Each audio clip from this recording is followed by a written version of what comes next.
What's up, everybody? Getting into this episode of Y&R. Listen, Nate is so smug right now. Nate is a smug ass. But my thing is, who in their right mind just opens up their door with their robe wide open, all their business hanging out, and you just gonna open the door? That could have been anybody at that door. You know what I'm saying? Why would you not close up the robe? I'm just saying. It's like, okay, that was weird. Like, how would you just, who opens the door like that? Just business hanging out. I'm like, come on. Audra was looking all flustered. Like, Audra was looking at his body like, okay. She was like, okay, okay. She was like, okay, Kyle ain't got nothing on you. Audra was looking like she was ready to jump in the bed with him right then and there. I could definitely see Audra and Nate sleeping together at some point. I could definitely see them doing it. It wouldn't shock me. But Nate was getting around. He was just arguing, having like not arguing, but he was having a little bit of confrontation with a lot of people today. You know, he getting into it with Nick. He getting into it with Billy. Um getting into it with Adam. You know what I mean? He's just having confrontation. I said, okay. Um he's smug. He thinks he's on cloud nine. Victoria's out of town right now, so of course he gets the big chair. He's running things. That's what COOs do. They're the second in command. CEO ain't around. They running the company while you're out of town. I feel like honestly though, after his conversation with Victor, I feel like he's starting to see the writing on the wall. I feel like he's learning the harsh lesson that Neil learned many years ago. Because Victor made it very clear with Neil too back in the day. And that's why Neil, part of the reason why Neil left Newman Enterprises before was because he knew a Newman was always going to run the company. Anybody who's not a Newman is not running that company. The highest you're going to go is second in command. That's what you're always going to be, second in command. You're never going to be the chairman of the board. You're never going to be CEO. Victor's made it abundantly clear, numerous occasions, and he's making that abundantly clear to Nate. So I could see Audra is definitely in Nate's ear, because Audra at this point, Audra is about herself. You know what I'm saying? That's what it's about. Audra is all about Audra, and as long as Nate is second in command or Nate has a position of authority, she's going to hold her position. And that's what it is for her. It's opportunity. She's going to do whatever it takes to keep her position or at least get a better one. But she's going to need Nate to stay at the helm in order for that to happen. Because once Nate out of there, she's gone. She's not going to have anybody in the company to champion for her like Nate. Once he's out, she's out. And she know it. So she's going to secure that position. She's sitting there telling him, oh, we got to take things to the next step with Victoria. I know what that means. Since Victor made it abundantly clear that a non-family member is not going to sit in that chair, Nate is going to try to make himself a family member. I could see him trying to get married to Victoria to solidify his position. I could see him doing that. It's a snake move. I could see him doing it.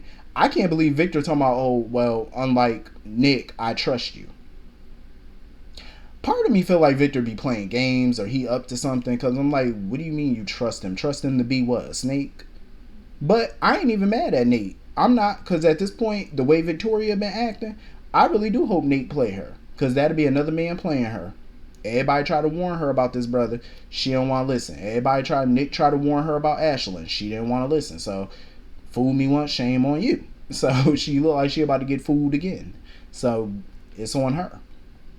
I enjoyed the little friction between him and Nick because I felt like part of what he was saying was a little true. I felt like it was true.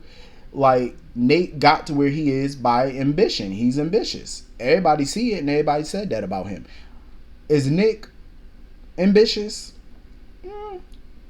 Not as ambitious. I've said this many times before. I feel like Nick is cut out for small businesses.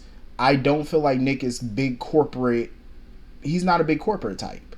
He's not cutthroat. That's the problem. That's where his shortcomings come in. Not to say he's a horrible businessman, but he's not Victor. He's not, Adam. He's not Victoria. They are cutthroat. You need somebody in that chair. And that's part of why I think Victoria didn't want him as COO, because she realized that, for one, he's not as cutthroat. Like, look at what Nate did. Everybody ostracized him because of what he did to his own family. But I think Victoria was, turned on by that somehow.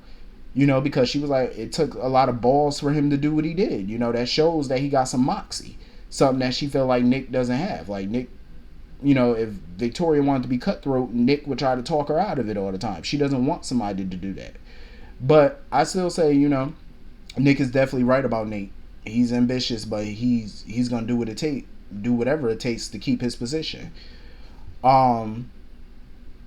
So anyway, moving on from that, it was amazing seeing Jess Walton. I love seeing Jess. I wish that she was on more. Um, I understand like she's kind of semi-retired, I guess, at this point. But anytime Jill pops up on my screen, I'm happy to see it, and I'm glad Adam and Nick are warning Sally about Victor. I really don't understand why she took the offer, because I feel like her excuse for taking the offer was stupid. Oh well, it's good. It's a better opportunity for me and Chloe. How? Chancellor Winters is a great opportunity because, mind you, Chancellor has been around longer than Newman. So if you get a stamp of approval from Chancellor and you get an endorsement from Lily and Devon and Jill, that's going to go a long way with other heavy hitters in the business community that will fatten their pockets, that will make their business bigger. So I really don't get why she's hedging her bets on Victor. It's like, why? You can't trust him. You know what I mean? You cannot trust that man. And Adam hit it right on the head too. He was like, listen, Victor got an agenda. He's keeping you close. He wants to keep eyes on you. And that's exactly what it is. Even Jill figured that out about Victor when she was talking to him. She figured that's what he was doing. Keep your enemy, keep your friends close, your enemies closer. He trying to, get a feel for her, and he want to keep her closer. That's all it is. And Adam hit it on the head. Nick keep trying to tell her he up to something, but yet you still gonna take the offer. Like, that's like stepping into the lion's den, because that's all she doing. And I do like it because it is gonna create some drama, because I want to see how this dynamic is gonna work. Her, Adam, Nick, Sharon. You know what I'm saying? Victoria, Victor, Nate. How is all that gonna work? Because Victoria gonna be a stone cold witch to her. I don't see her being no nice to no Sally. I see shade coming. And you know what? I did enjoy her little conversation with Adam, because I feel like Adam was trying to get under her skin. Because he was asking hard-hitting questions about her and Nick. Because let's be real, Sally don't love Nick. I feel like she love him, but it's not the type of love she has for Adam. And it's obvious that she still got feelings for Adam. She's not in love with Nick. Nick is not the one for her. I feel like she's doing exactly what Chelsea doing. They chose Nick because he's safe. He's safe. Adam comes with a lot of baggage.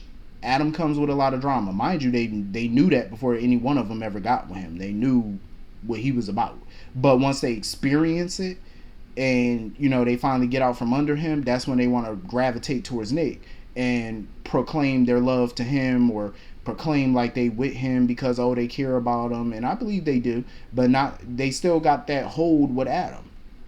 Nick is just a safer choice for them, because they feel like Nick is that person that listens to them. He don't bring no drama to them or nothing like that. But they're enamored with the drama that Adam brings. That's why they keep pulling and pushing. It's that push-pull game. You know what I mean? That's what it is.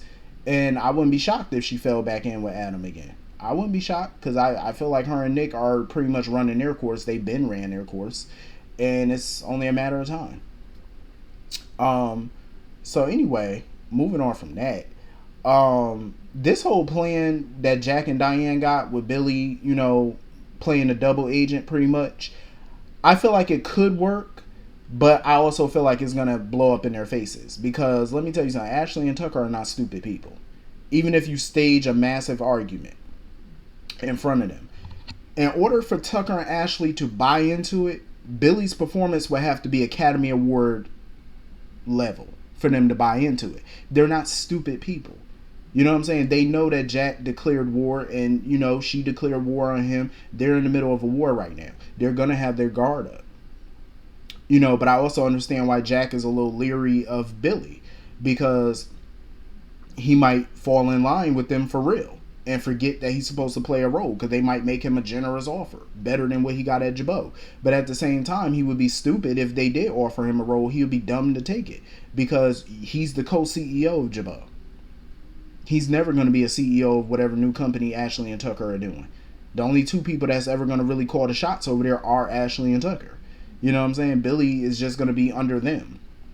At least at Jabot, he's equal footing to Jack.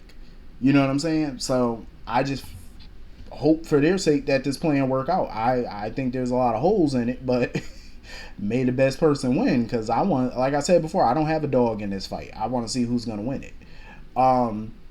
Jack is a damn fool. Sitting there talking about he want to marry Diane right now, justice of the peace. Are you crazy? So you're not gonna make this heifer sign a prenup? No prenuptial agreement, no nothing. Just, will you marry me? Let's go down to the chapel and go do this. Are you crazy? Like I said, I don't fully trust Diane. I don't trust her. Do I think that she got real feelings for Jack? Yes, but Diane always has a plan. She always has something up her sleeve. I don't fully trust that woman. I don't trust that she's going to be on the up and up with this. You know what I'm saying? Not at all, I don't. Something tell me she got something up her sleeve. I don't know. Maybe she'll prove me wrong, but until then, I think she may be up to something. So anyway, that was pretty much the whole episode. Hit the comment section. Let me know what you all thought, and I will see you all later. Have a great night. Peace.